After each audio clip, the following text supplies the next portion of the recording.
Hello friends, સ્વાગત છે તમારું અમારી યુટ્યુબ ચેનલમાં। તો મિત્રો, આજે આપણે બનાવવાના છીએ ઇડલી અને ઢોસા, મેંદુવડા અથવા તો દાળવડામાં જે સંભાર ઉપયોગમાં લેવામાં આવે છે એ સંભાર આપણે ઘરે ખૂબ જ સરસ અને ટેસ્ટી અને એ પણ કિંમતમાં ખૂબ ઓછા ખર્ચે કેવી રીતે બનાવવો એ આજે આપણા વિડીયોમાં જોવાના છીએ।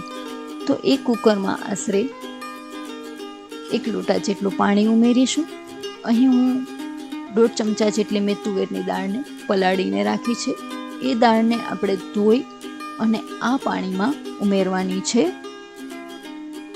જો તમારે વધારે સંભાર બનાવવું હોય તો તમે વધારે દાળનો ઉપયોગ કરી શકો છો। આશરે 6 થી 7 જણા આ સંભારમાં ભળી જાય છે। ત્યારબાદ 1 વાટકા જેટલી મેં દૂધી સમારીને રાખી છે અને 2 બટેટા જે મેં સમારીને તૈયાર રાખ્યા છે, 1 નંગ ટમેટું, આ બધું આપણે આ પાણીમાં દાળ સાથે મિક્સ કરીને કુકરને બંધ કરી દઈશું। 1 ચમચા જેટલું તેલ ઉમેરીશું જેથી આપણો જે દાળ છે તે ઉભરાશે નહીં, એટલે કે આપણી દાળ કુકરમાંથી બહાર નહીં આવે।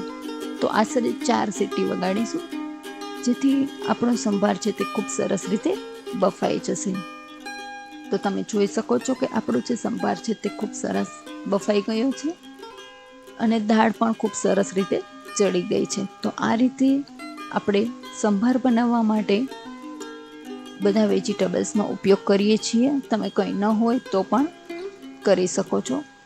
તો હવે આપણે આ સંભારને ખૂબ સરસ રીતે ગ્રાઇન્ડ કરી લેશું। બ્લેન્ડરથી ગ્રાઇન્ડ કરી લેવાનું છે।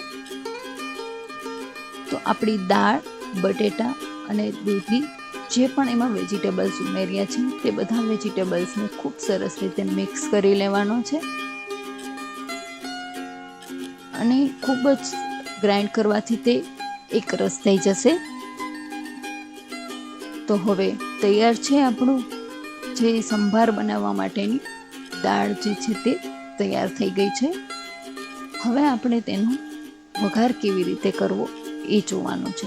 તો વઘાર માટે આપણે એક પેનમાં આશરે 1 થી 1 ચમચા જેટલું તેલ ઉમેરીશું।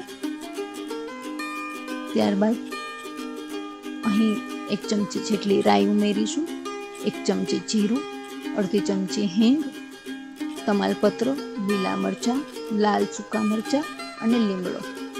ત્યારબાદ 1 નંગ સમારેલી ઝીણી ડુંગળી જેને આપણે બ્રાઉન રંગની થાય ત્યાં સુધી ફ્રાય કરીશું। 1 ચમચી આદુ મરચાં અને લસણની પેસ્ટ ઉમેરીશું જેથી સંભારનો ટેસ્ટ ખૂબ જ સરસ આવશે। તો આ રીતે ડુંગળીને ફ્રાય કરીશું। અડધી ચમચી જેટલી હળદર ઉમેરીશું જેથી તેનો કલર આવી રહેશે। ત્યારબાદ આપણે સંભારનો જે તૈયાર મસાલો આવે છે એ જ ઉમેરીશું। 2 ચમચી જેટલો, 1 ચમચી જેટલું લાલ મરચું પાવડર અને અડધી ચમચી જેટલું ધાણા જીરું। ત્યારબાદ ઉપરથી આપણે ટમેટાં, 1 નંગ ઝીણું સમારેલું ટમેટું છે તેને આપણે ઉમેરીશું અને થોડું એવું પાણી નાખીને આપણે સંભારના મસાલાને ખૂબ સરસ રીતે પાકવા દઈશું। તો હવે આપણો મસાલો ખૂબ સરસ રીતે પાકી ગયો છે। તો આ મસાલાને આપણે પાકી ગયા બાદ આપણે જે દાળ બનાવી હતી એ દાળમાં મસાલો ઉમેરી દેવાનો છે અને 5 થી 7 મિનિટ માટે ઉકળવા દેવાનું છે। મીઠું તમે તમારા સ્વાદ મુજબ ઉમેરી શકો છો।